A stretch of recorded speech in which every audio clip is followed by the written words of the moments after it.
You ask Tiger to solve. This deals with linear equations with one unknown. The final result is j equals -36. Let's solve it step by step. Move the negative sign from the denominator to the numerator.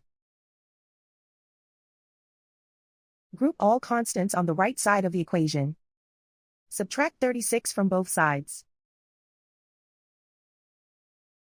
Simplify the arithmetic.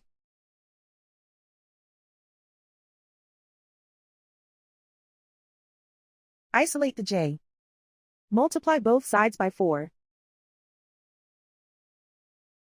Group like terms. Multiply the coefficients. Simplify the arithmetic.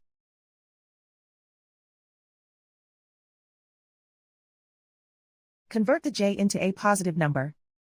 Multiply both sides by -1. Remove the ones.